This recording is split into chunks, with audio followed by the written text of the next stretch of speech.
Debate de este día, miércoles 3 de octubre. Hay, igual que el día, 3 temas importantes que tocar y tengo 2 invitados para analizar estos 3 temas. No cabe duda lo que ocurrió en la mañana en la Asamblea Legislativa, donde concurrieron importantes juristas del país convocados por el Comité Político de la Asamblea Legislativa para 2 consultas. Uno, si la Asamblea podía elegir parcialmente a los 5 magistrados, en vez de elegir 5, elegir 2, por ejemplo, por mientras, en los que hay acuerdo. Y la otra pregunta era si podían trasladar magistrados de una sala a otra. Esto ocurrió en la mañana. La respuesta de los juristas fue bastante importante, la vamos a conocer luego. Otro tema, sin duda importante, es este proyecto de ley del gobierno que entró a la Asamblea Legislativa para regular los contenidos en radio, televisión, publicidad, cable, etcétera, etcétera. Un tema bastante controversial. Y lo que ha sucedido en las últimas horas respecto a Estados Unidos con El Salvador es que ya hay nominado un nuevo embajador, Ronald Douglas Johnson, quien vendría posiblemente por diciembre para adelante. Es un ex militar, miembro de la comunidad de inteligencia de los Estados Unidos. Actualmente trabaja como enlace entre la CIA y el Comando de Operaciones Especiales con sede en Tampa. Pero además, junto con eso están algunas declaraciones de la embajadora donde manifiesta profundas molestias y discrepancias con la situación política del país. Presento a mis invitados inmediatamente, 2 destacados abogados. Francisco Beltrán Galindo, abogado, analista político, ex varias cosas, entre ellos ministro. Buenas noches. Un gran gusto, Nacho, es un placer. Un gusto tenerte por acá. También nos acompaña Raúl García Miró, quien es abogado y bueno, ha estado con nosotros muchísimo tiempo y le tenemos mucho aprecio. Buenas noches. Gracias. Buen abogado también. Buenas noches, Nacho, doctor, un gusto a la teleaudiencia. Pues ya extrañábamos, la verdad, Nacho, estar por acá. Ya estar por aquí. Ya extrañábamos estar aquí. Gracias. Vamos a saludar, que hace posible este primer segmento de debate, la Central de Seguros y Fianzas. Durante 30 años hemos consolidado nuestro liderazgo en fianzas. Somos expertos en seguro de personas, seguro de daños, fianza segura. Nuestro servicio es de calidad, ágil y oportuno. Alcancemos juntos nuestras metas, porque los salvadoreños no nos dejamos vencer. 3 décadas de desarrollo. La Central de Seguros y Fianzas. Por 30 años, su centro de confianza. Bueno, vamos a empezar por el tema primero que les señalé, que fue esta consulta. Esta mañana fueron convocados a la Asamblea Legislativa algunos jurisconsultos importantes del país, como René Hernández Valientes, que fue miembro de la Sala Constitucional años atrás, Enrique Borgo Bustamante, ex vicepresidente de la República, Fabio Castillo, ex coordinador general del FMLN, Mauricio Gutiérrez Castro, que fue presidente de la Sala, y Mario Solano, que fue también integrante de la Sala Constitucional. Mauricio Gutiérrez Castro fue presidente de la Corte Suprema de Justicia. Ok, y ellos fueron consultados sobre 2 materias. La primera era si la Asamblea podía elegir parcialmente, como no hay acuerdo en 5, por lo menos elegir 2, 3. Y la segunda era si podían trasladar magistrados de sala. En los 2, la mayoría de ellos dijeron no, rotundamente no, básicamente porque Solano dijo una frase que puede resumir lo que pensaba la mayoría: cuando un tribunal no está integrado en la forma que la ley establece, podría quedar nulidad en sus actos, ¿ya? Y el único de los consultados que discrepó totalmente con el resto es Fabio Castillo, que señaló que sí, que él pensaba que podía elegirse parcialmente y que también sí que pensaba que podía cambiarse magistrados de sala, y dijo: la culpa que no haya elección no es de ningún partido, sino de cómo están configuradas las cosas de vista normativo.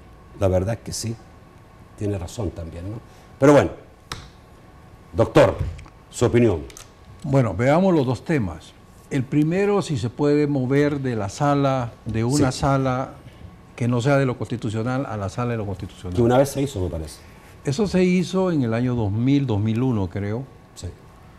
Y se hizo porque hubo uno de estos impases similares y la forma que se logró era mover a alguien del FMLN y alguien de Arena para poder llegar y conformar la sala en ese momento. Creo que fue la doctora Victoria de Avilés y el doctor Mauricio Clarán los que se movieron y conformaron la sala. El problema que se dio allí es que al moverlos se creó esa figura de que 4 de los miembros de la sala terminan al mismo tiempo, es decir, son electos por 9 años. Ese fenómeno mete un problema que no está diseñada la Corte para ese fenómeno. La Corte está diseñada para una renovación de 1/3 cada 3 años.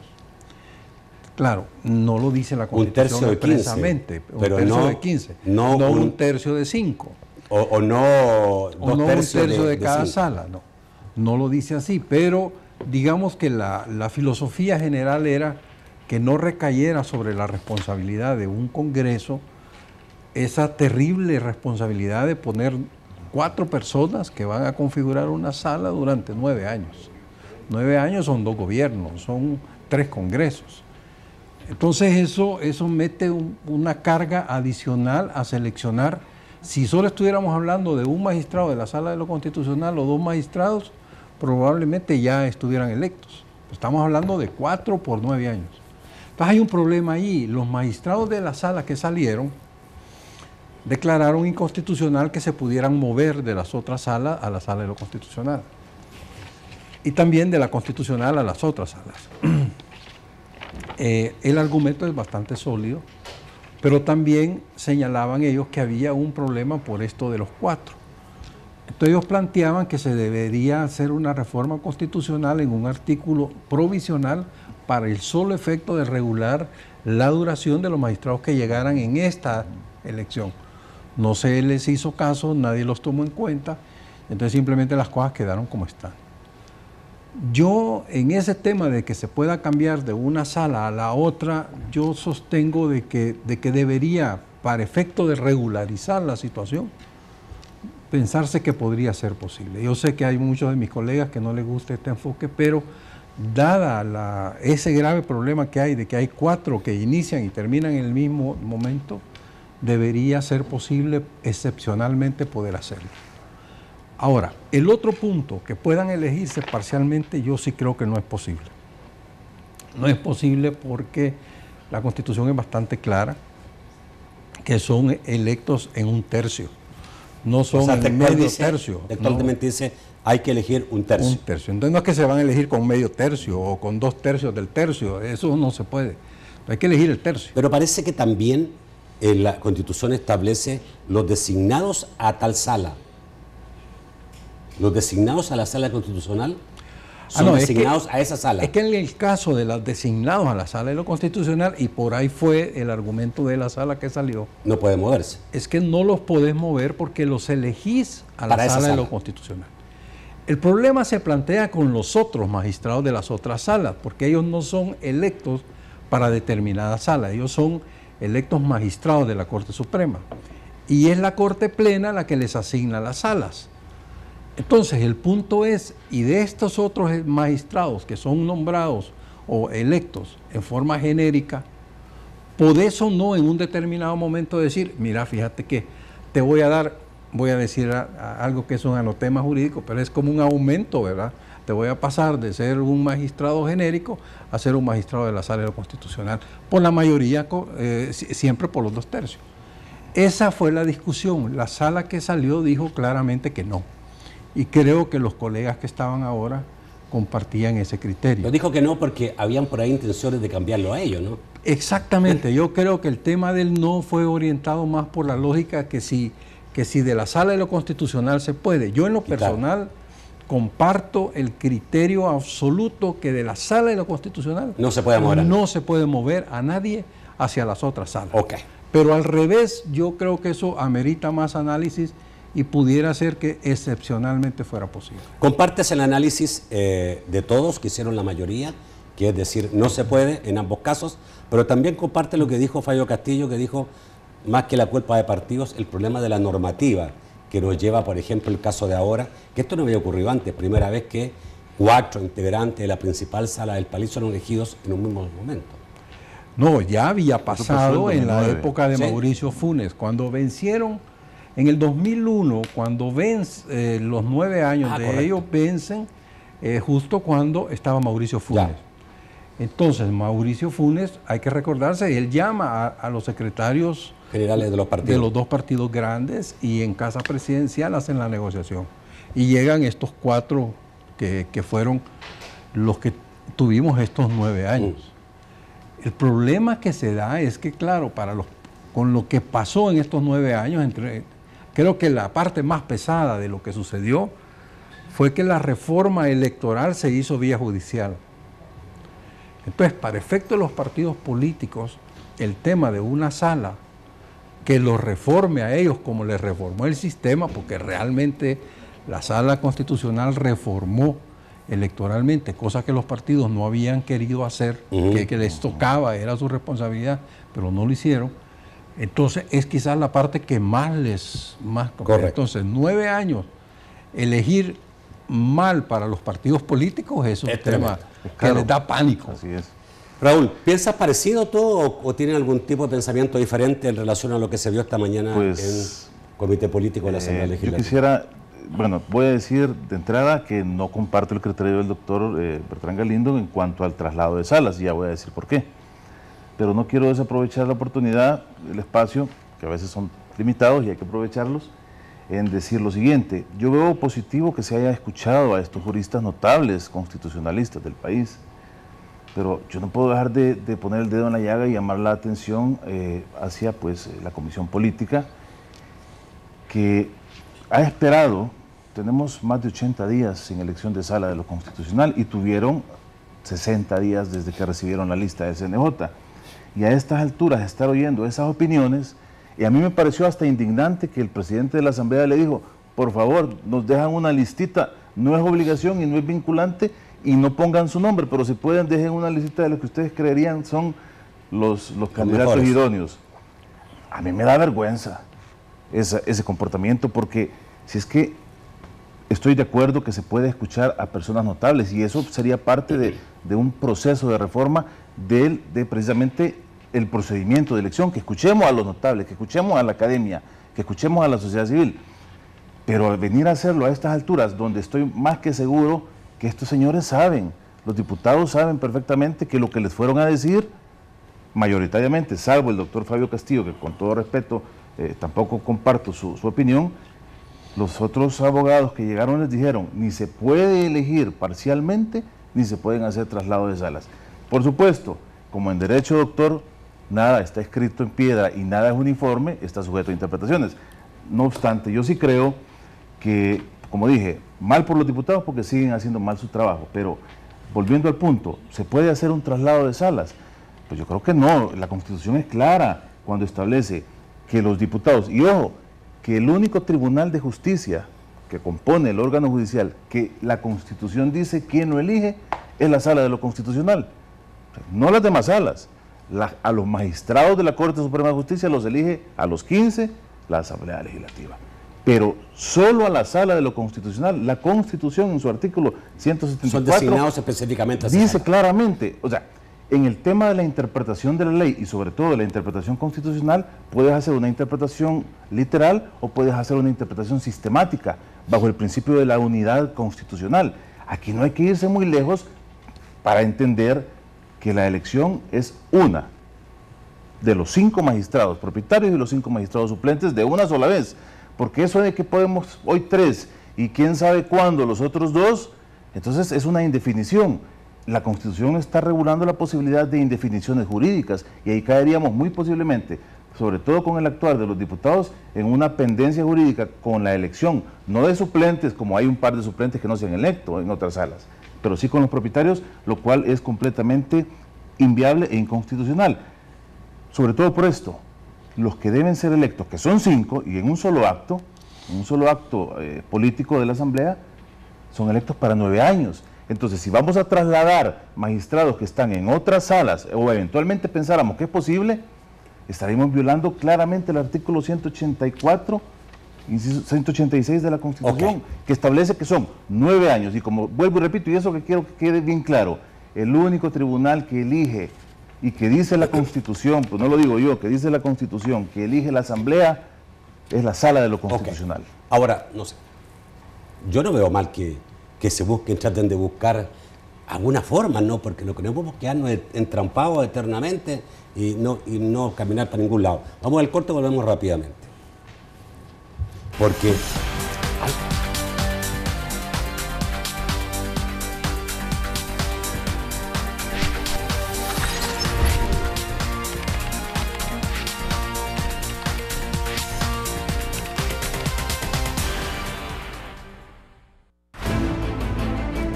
Por nuestro futuro, por nuestro presente, por lo que hemos logrado y por lo que no queremos perder, por nuestra historia.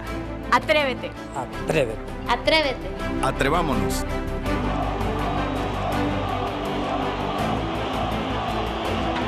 Con la fuerza de la gente, Hugo Presidente. Si necesitas dinero, no te preocupes, con Cosabi de RL puedes obtener un adelanto salarial con un plazo de 6 a 12 meses. ¿Con ganas de equipar tu hogar? No te preocupes. Ahora con Cosabi de RL puedes dejar tu casa como siempre lo soñaste. Con nuestra línea de créditos te financiamos el 100%, con un plazo de 5 años. Para mayor información, llama al PBX 2241-4200 o visita nuestras agencias. Cosabi de RL, tu crecimiento es nuestro compromiso. Como ustedes han visto, los mismos de siempre adelantaron sus campañas hace meses, violando impunemente la ley. Siempre lo han hecho así. Piensan que es normal. Lo mismo pasa con la corrupción. Cuando llegan al gobierno, roban porque así lo han hecho siempre. Ven la corrupción como algo normal. Son los mismos de siempre y su vieja forma de hacer política. Ya estamos hartos. Pero ahora tenemos la oportunidad de dejarlos en el pasado y mirar hacia el futuro. En respeto a la ley, hoy damos inicio a nuestra campaña electoral. En la alcaldía de Nuevo Cuscatlán y San Salvador demostramos que las cosas se pueden hacer de forma distinta. Demostramos que las nuevas ideas pueden convertirse en realidad, porque el dinero alcanza cuando nadie roba. Siempre he dicho que una sola golondrina no hace verano, pero si somos millones, podemos lograr. Este 3 de febrero, hagamos historia.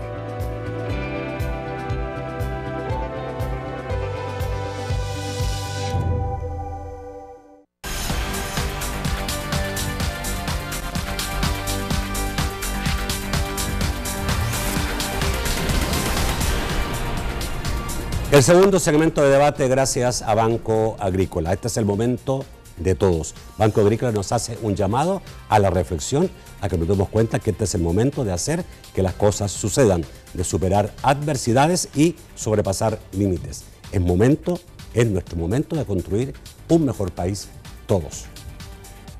El único capaz de hacer que las cosas sucedan, de producir emociones, de superar adversidades y sobrepasar límites, de estar aquí y aquí.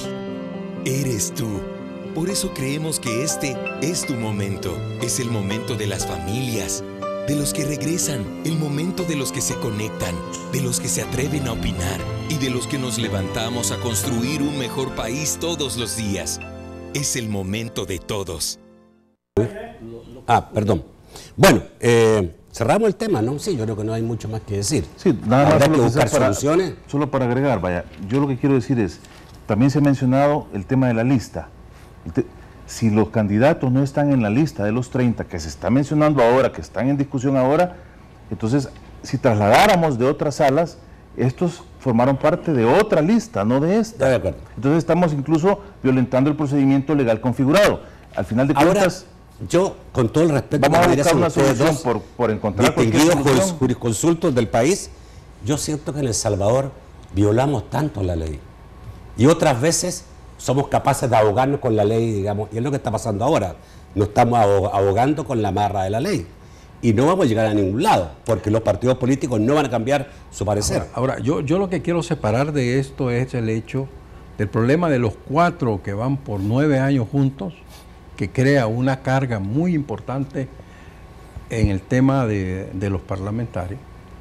Y eso es lo que probablemente, esa parte de 4 en una misma sala, venciendo en un mismo periodo, de alguna manera rompe el concepto de la renovación de 1/3 de los magistrados. Ahora, eso debería haber un mecanismo para regularlo. Lo que sugirió la sala pasada, los diputados no le hicieron caso. que era un decreto provisional de reforma para dejar un mecanismo de sustitución parcial. Esa era la forma técnica de hacerlo. Yo lo que estoy planteando es simplemente una realidad política.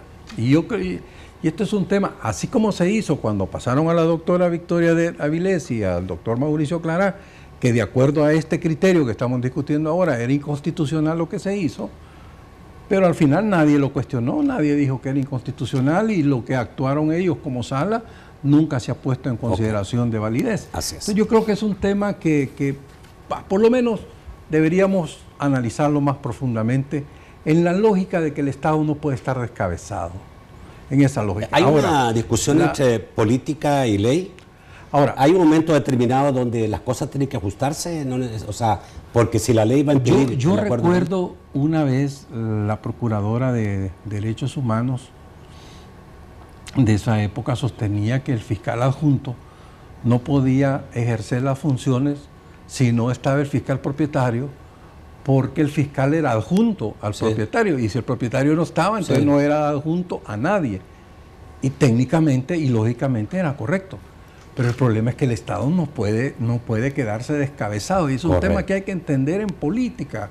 Esta es una política de Estado. Entonces, ¿cómo vamos a permitir que mientras no haya fiscal, todos los delincuentes que cometan delito en ese momento no se les puede iniciar acción porque no hay quien legitima la personería del Ministerio Público? Entonces, obviamente hay que buscar una solución. La sala le halló una solución aceptando la vigencia del fiscal adjunto.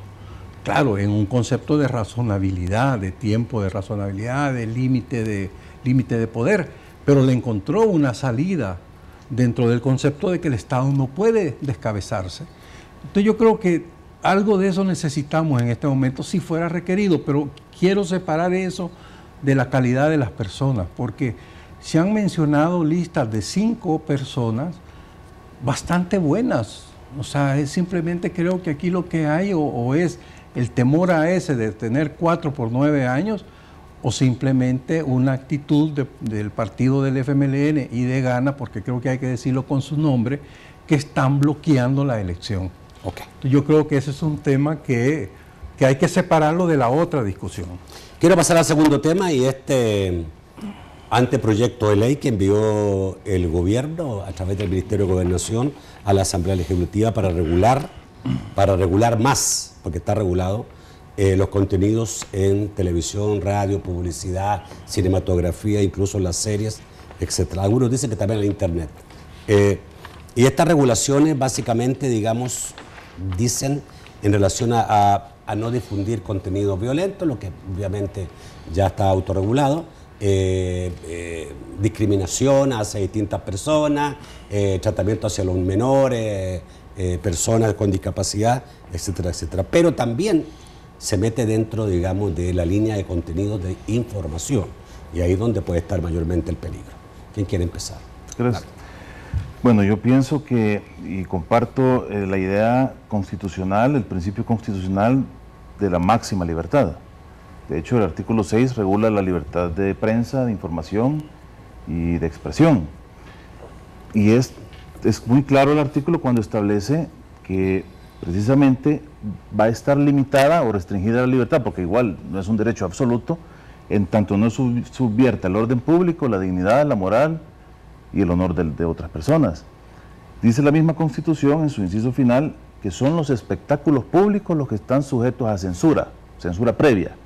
Es decir, que toda la expresión de la libertad en medios, en publicidad y en cualquier forma de manifestación artística, cultural, académica, etcétera, etcétera, o simplemente de reproducción de medios audiovisuales, no puede estar sujeto a una censura previa, sí a una sanción posterior en tanto vulnere los principios de no afectación al derecho del otro. Pero son los espectáculos públicos los que deberían estar sí sujetos a una posible censura previa, lo dice la Constitución. Ahora bien, ¿qué pasa con el tema de esta ley? Yo no me opongo, o sea, per se, a que exista una regulación, porque la misma Constitución establece que las sanciones serán impuestas por la ley que así lo establezca. Pero hoy por hoy, en cuanto al tema de espectáculos públicos, no hay una ley especial que lo regule. Existía un reglamento de regulación de de expresiones teatrales, cinematográficas y de espectáculos públicos. Fue declarado este reglamento inconstitucional allá por el 2013. Esa sentencia de inconstitucionalidad estableció que efectivamente ese reglamento no podía ni regular ni sancionar porque es un principio de reserva de ley. Ahora, por tanto, sí se necesita una ley, pero ¿qué clase de ley? No nos vayan a salir como cada semana que se inventan una ley que lo regula todo, porque aquí papá Estado pareciera ser que quiere meterse en todos los rincones de la vida del ciudadano. Y cuando eso sucede, la excesiva regulación conduce necesariamente al caos. Y conduce al caos porque tú no lo puedes controlar todo. Y sobre todo en este tema, donde existe de por medio la libertad de prensa, que sería o de comunicaciones, que sería lo más afectado en cuanto a intereses, tú no le puedes decir a las personas qué pueden ver y qué pueden no ver. Tú sí puedes regular a qué horarios, y eso estoy de acuerdo, según la clasificación por edades, porque precisamente lo que debe regularse es la salud mental y moral de los menores y de los adolescentes, que son los más vulnerables. Entonces tú no les puedes decir a la población qué puedes ver y qué puedes no ver. Está dentro del ámbito de su libertad y su libre albedrío. Y voy con esto cierro. Debe entonces tener, creo yo, en este caso, quienes promueven esta iniciativa, un poco de tacto político, porque yo creo que esto es un tanto inoportuno en el momento en que lo hacen. El mismo candidato Hugo Martínez dijo, no es el momento para este tipo de debates, y todo empezó por un grupo de rock. Bueno, no esta propuesta, porque esta propuesta ya la traen trabajando, por un grupo de rock que pues por ahí se empezaron algunos diputados de Arena a expresar en contra. Yo creo que la libertad hay que cuidarla, porque si caemos en el exceso de querer coartarla por cualquier manera, podemos precisamente, la medicina puede ser peor que la enfermedad. Ok, Raulito. A ver, doctor, ¿qué piensa usted de este proyecto? Yo en este tema ratifico absolutamente todo lo dicho por el colega, es decir, no hay legislación vigente, existía un reglamento sin ley, ese fue declarado inconstitucional. Lo que hay es una práctica de una oficina que ha venido de alguna manera manteniendo vigente lo que decía el reglamento en cuanto a que podían ver antes las películas, invitaban a gente para que la calificara y le viera algunos aspectos y les diera la calificación esa, si es para menores de tantos años o menores de tantos otros. El problema es que lo que se está tratando de hacer es supuestamente llenar el vacío de la falta de ley que dice la Constitución. Pero la ley efectivamente habla de espectáculos públicos. Es decir, está hablando de conciertos, está hablando de obras que se van a hacer en público. No está hablando de información. Y tampoco está de toda esa otra canalización que efectivamente la Constitución lo que dice es no está sujeto a censura previa. Ahora, si el que lo hace comete y viola un derecho de honor o un derecho de secreto de información o un derecho de dignidad, pues está sujeto a los delitos que están y ahí están. Entonces yo creo que este es un tema, desafortunadamente, cuando uno ve los artículos que tiene, hay una serie de categorías abstractas que dan una arbitrariedad a un funcionario o un grupo de funcionarios que van a poder sancionar en base casi como kafkianos. Es casi como el proceso de Kafka, donde resulta que nadie va a saber quién es el juez, nadie va a saber por qué lo sancionan, porque es tan abstracto el concepto. Por ejemplo, habla de una violencia simbólica. Dígame usted que es una violencia simbólica, por Dios, ¿verdad? Es decir, y hay una serie de categorías de ese tipo así genéricas que son realmente la puerta para que un funcionario o un régimen abusivo empiece a utilizarlo para cualquier cosa. Entonces yo creo que en materia de libertad hay que estar claro, más libertad es mejor que menos libertad y más democracia es mejor que menos democracia.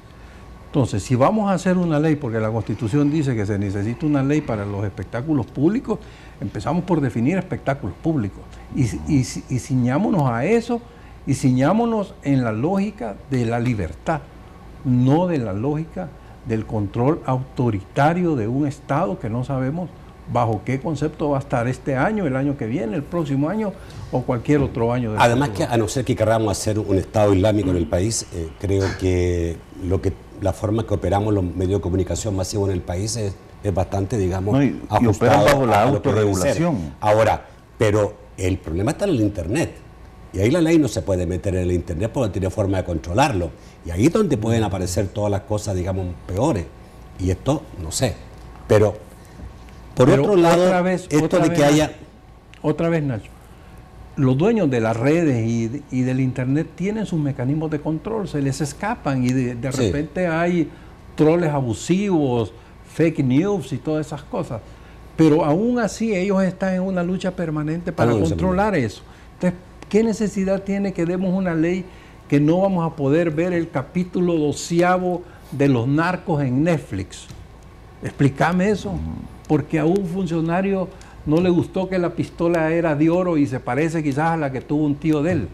No, hombre, ese es el tema que no... Y no son precisamente esos temas los que nos tienen como una sociedad violenta. Eso es un invento, si ese fuera una tesis.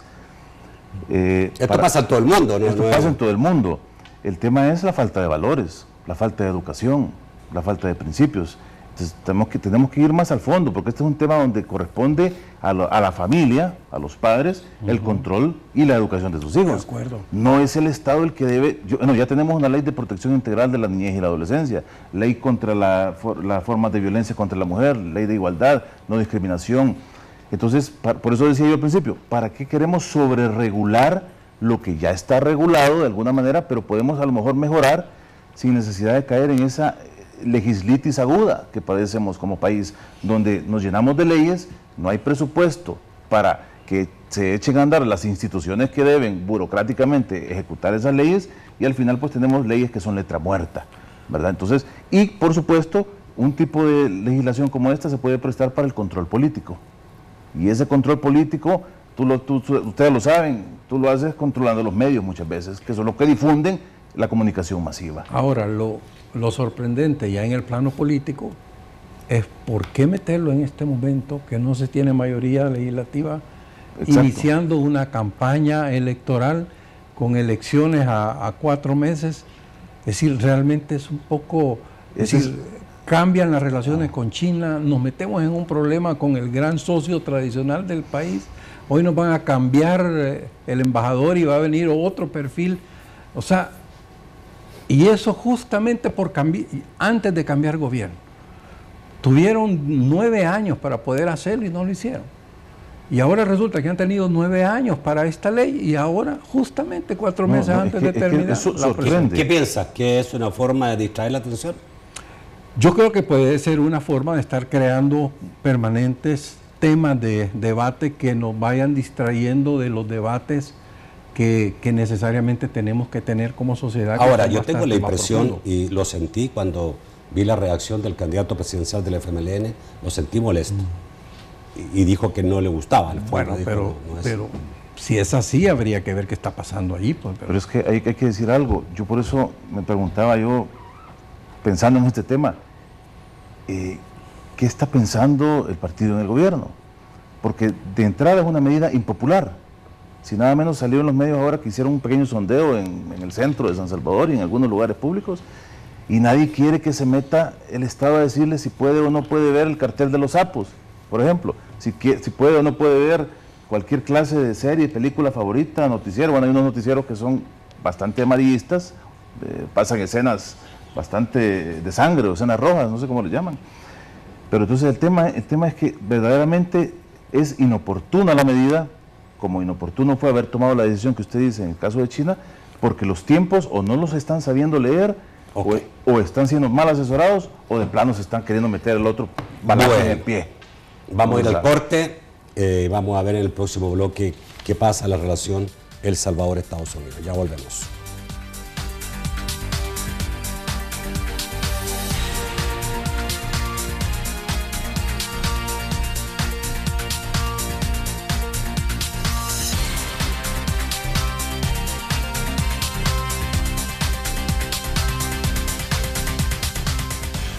Como ustedes han visto, los mismos de siempre adelantaron sus campañas hace meses, violando impunemente la ley.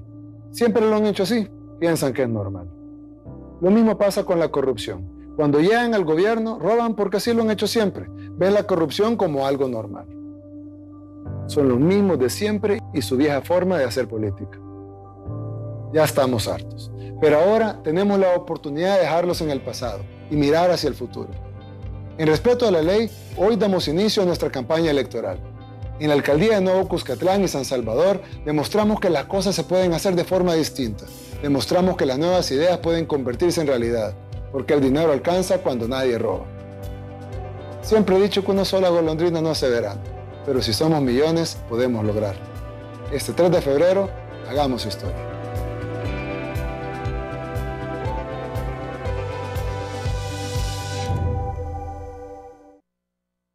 Que si siempre te quiero. Te quiero cuando me le pegas a la pared con la pelota. Te quiero cuando me preguntas por qué cada 5 segundos. Se llama gravedad. Te quiero cuando te veo saludable y descubriendo el mundo. Te quiero cuando te veo crecer.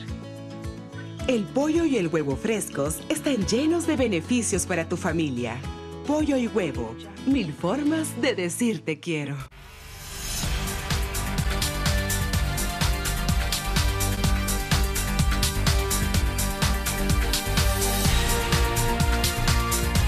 El tercer segmento de debate gracias a Sistema Fedecrédito. Disfruta de tu tiempo hasta donde quieras utilizando los canales electrónicos del Sistema Fedecrédito. Tus sueños cobran vida cuando sabes que a la vuelta de la esquina tienes la mejor opción para realizarlos. Con la red financiera de mayor cobertura nacional, las cajas de crédito y los bancos de los trabajadores del Sistema Fedecrédito, apoyamos tus deseos de crecer para que puedas llegar hasta donde quieras. Sistema Fedecrédito, queremos darte una mano. Bueno, a ver, vamos a una noticia de último minuto, rápidamente. Está envuelto dentro de lo que es Estados Unidos, que es un juez de un distrito de California resolvió una demanda para suspender temporalmente la cancelación del TPS por indicios de discriminación y racismo. Importante. A ver qué pasa. Pero el tema es el cambio de embajador. Ya se anunció que la actual embajadora cumple su tiempo, 3 años, y que a partir de diciembre tendría que tener sustituto. El presidente de los Estados Unidos ha designado a Ronald Douglas Johnson como nuevo embajador. Esto tiene que ir al Senado de Estados Unidos a la ratificación, si no, no puede ser, pero tiene que cumplir ese trámite. Es un ex militar, miembro de la comunidad de inteligencia de Estados Unidos. Actualmente es un enlace entre la CIA y el Comando de Operaciones Especiales con sede en Tampa, Florida.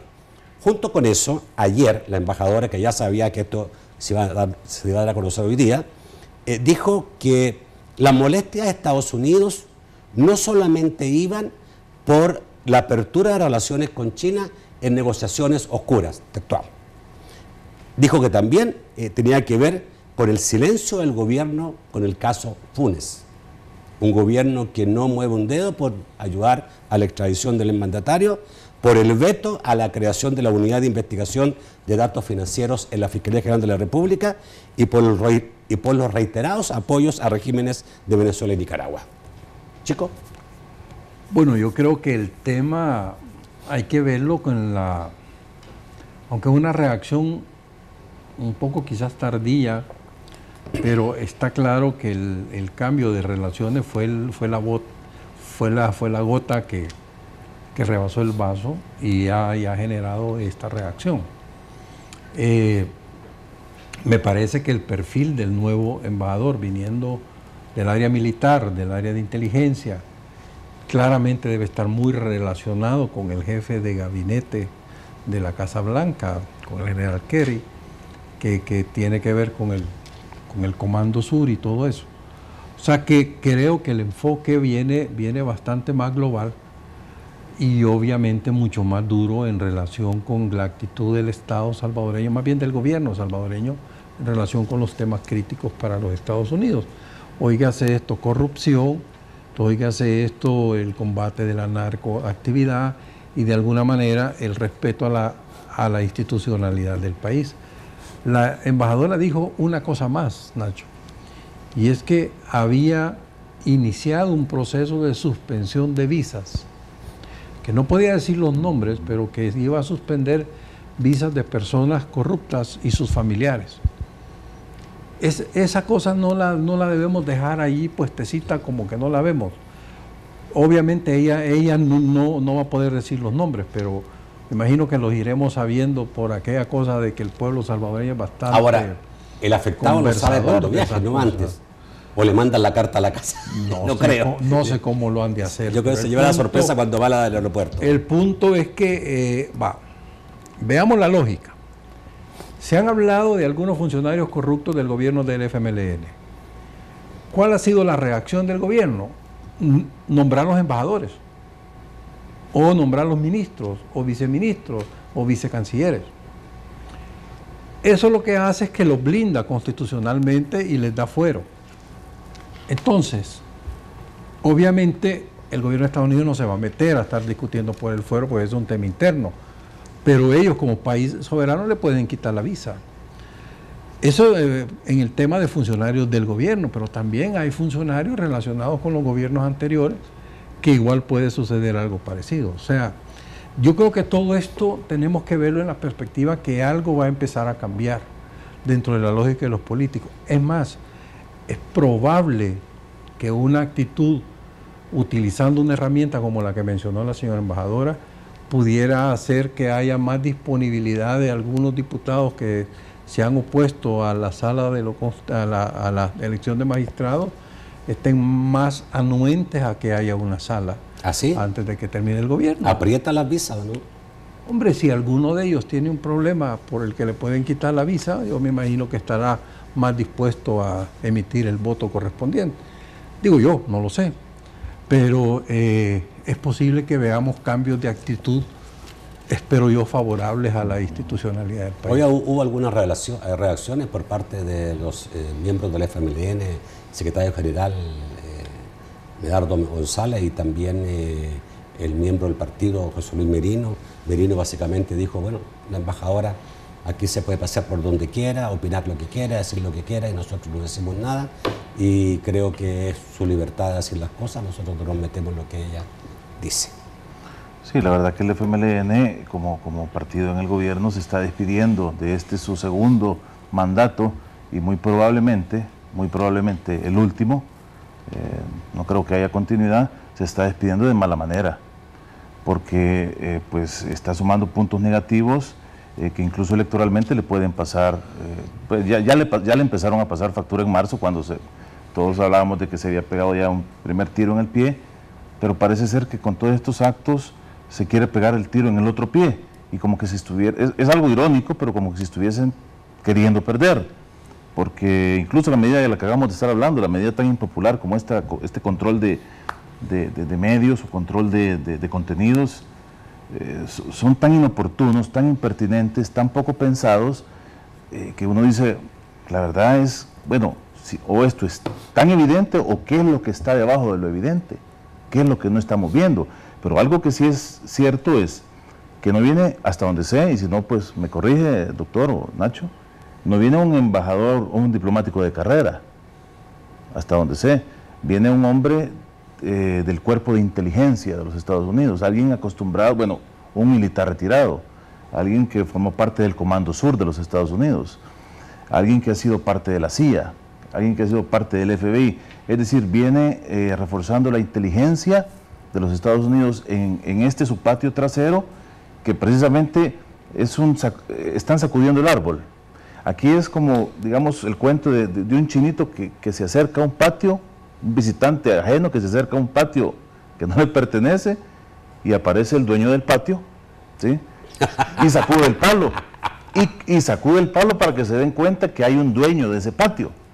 Y luego lo que hace, para que pueda ser entendible, y luego lo que hace es saca al Rottweiler y lo enseña. Entonces, nosotros nos hemos puesto, como pueblo salvadoreño, sin querer queriendo, en medio de una disputa que es una disputa hegemónica, en medio de las dos grandes superpotencias que tienen su disputa comercial, geopolítica comercial. Y nosotros, sin deberla ni temerla, estamos ahora, pero posiblemente recibiendo señales, porque estas son señales, como decía por ahí el ex embajador René León, que aquel llamado que le hicieron a la embajadora actual, Maines, pues no era solo una consulta, o sea, detrás de la consulta hay una protesta, porque materialmente es una protesta diplomática.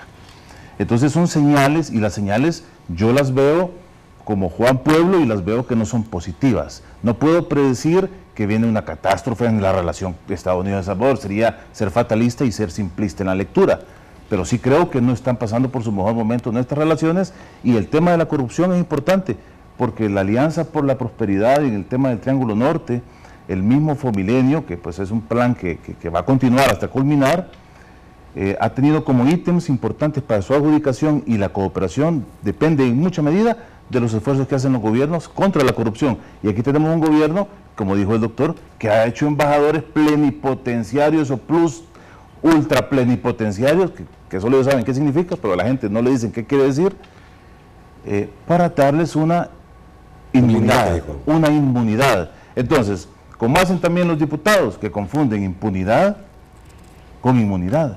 Así es que el tema es que no son buenas noticias. Bueno, acabas de dar una buena noticia de la resolución del juez de California, que puede ser un buen precedente para las cortes en los Estados Unidos, pero no es una buena noticia que, por lo menos hoy por hoy, sobre todo viniendo de Donald Trump, de Trump podemos esperar lo que sea. Si él está cambiándole las reglas del juego al comercio mundial y está imponiendo nuevos tratados de libre comercio a sus vecinos del norte. ¿Y qué significamos nosotros para Donald Trump y para el gobierno de los Estados Unidos, no para el pueblo? Acuérdense lo que en algún día expresó, que éramos un agujero feo, por decirlo con respeto. Entonces, no estamos haciendo las cosas bien, y el gobierno debió haber pensado un poco mejor, al menos en los tiempos políticos de esas decisiones que ahora está tomando, pero como digo, quizás lo hace pensando en que ya no tiene nada que perder y debe ver cómo sobrevive. No sé, me queda la duda. Hay algo que Nacho mencionó de la embajadora que no la estamos tocando porque no sabemos qué quiere decir, pero creo que hay que darle el énfasis. El hecho de la oscuridad de la negociación con China no es para dejarlo ahí nomás, porque además recordemos que como cosa inusual, el canciller de Taiwán rompe relaciones con El Salvador 2 horas antes de la declaración del presidente y declara que rompe porque quisieron extorsionar la relación con Taiwán. Es decir, el FMLN llegó a pedir 2.000 no sé cuántos millones si querían seguir con la relación. Y dentro de eso iba un dinero específico para la campaña. Para la campaña. Entonces, lo que estamos viendo es que de repente pueden llenar un estadio cuando no podían, ¿verdad?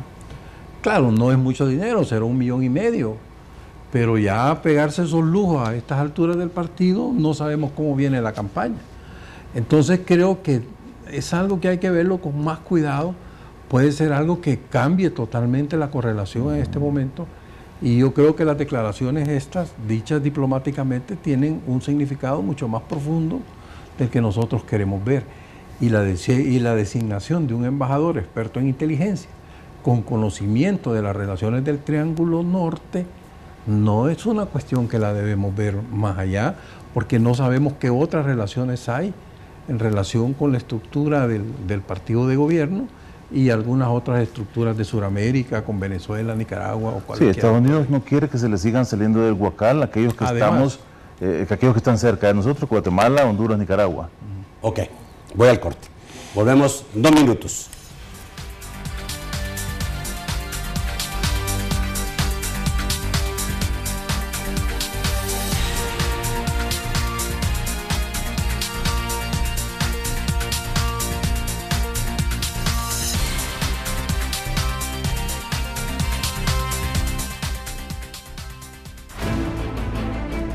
Por nuestro futuro. Por nuestro presente, por lo que hemos logrado y por lo que no queremos perder, por nuestra historia. Atrévete. Atrévete. Atrévete. Atrevámonos.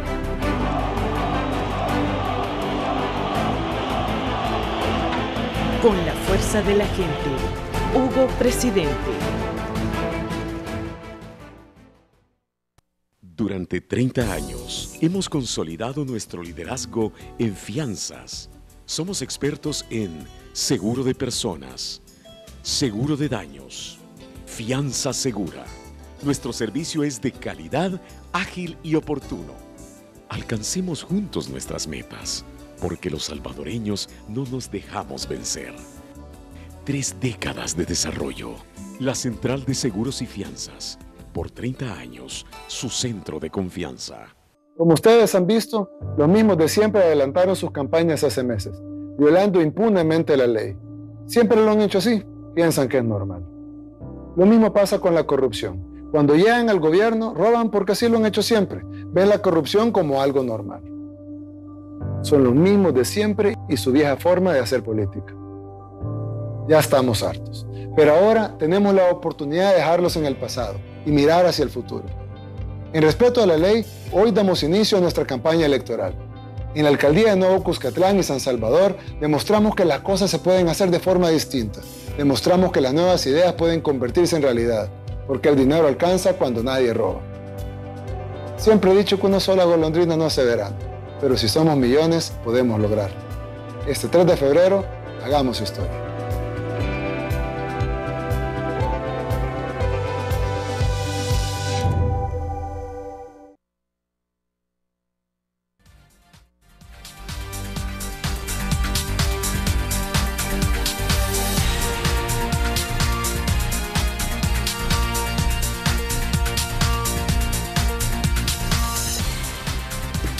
El cuarto segmento de debate gracias a Cosabi DRL. Si necesitas carro y tu dinero no te alcanza, Cosabi DRL es tu mejor opción para comprar tu vehículo nuevo o usado con financiamiento hasta del 100%.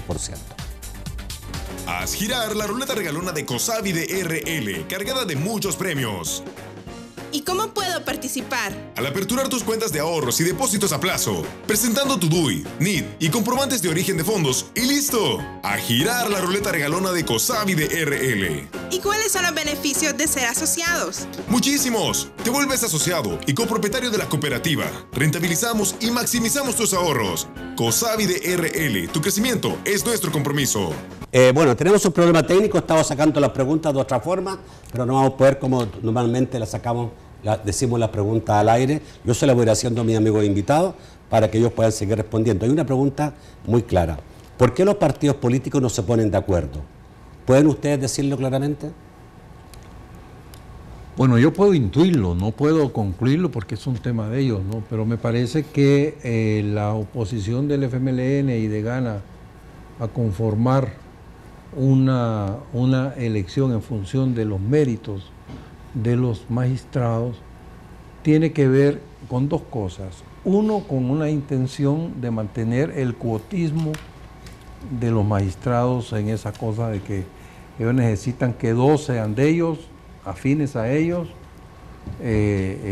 miembros de los partidos políticos o por lo menos muy cercanos con los partidos políticos.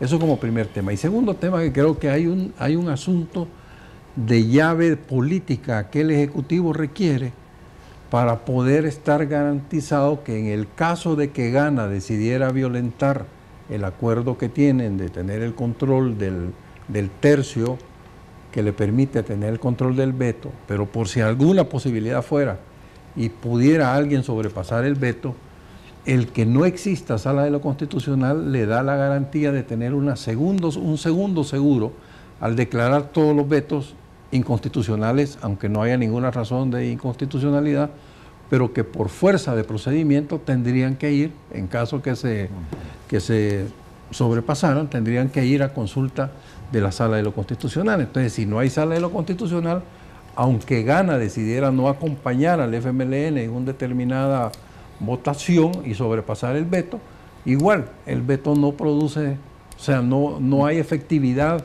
en el decreto porque la sala de lo constitucional no está conformada. A ver si esta la responde Raúl. Esta es una ley, se refiere a la ley que presentó el gobierno a la Asamblea Legislativa. ¿Esto es una ley de censura? ¿Se puede calificar exactamente así, como una ley de censura?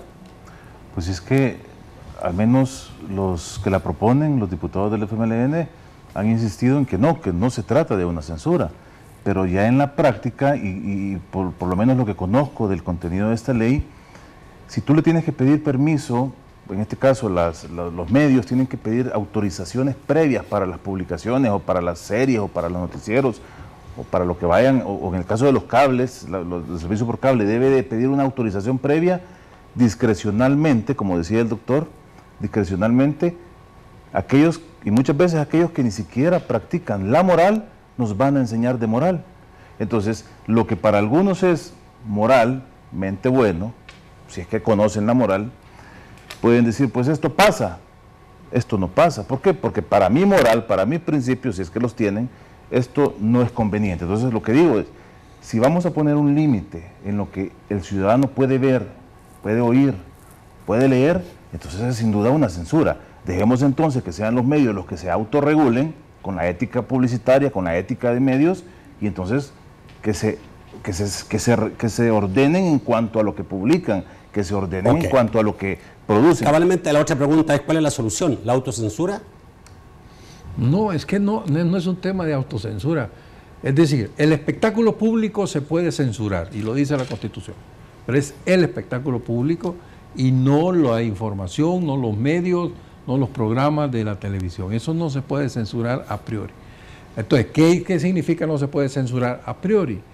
Que no es que haya exactamente una autocensura, es que debe haber conciencia que no pueden violentar las buenas costumbres, no pueden violentar la dignidad de los seres humanos, no pueden violentar la intimidad de las personas. Entonces, esos derechos están protegidos por la Constitución, pero no están sujetos a censura, sino que si los violan, pues se van a ser enjuiciados. Entonces, obviamente, cualquier persona sensata se autopregunta si algo que va a decir o algo que va a hacer, algo que va a publicar, podía o no violentar un derecho de estos.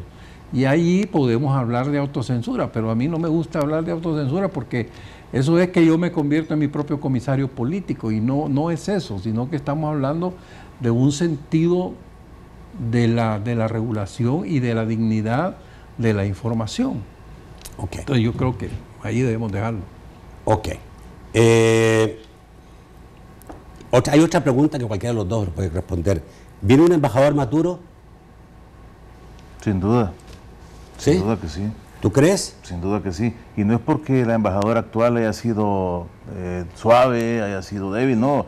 La embajadora actual estuvo en Afganistán, o sea, no estuvo en un lecho de rosas. Lo que pasa es que creo yo que también hay que tener en cuenta las relaciones políticas al interior incluso de los Estados Unidos.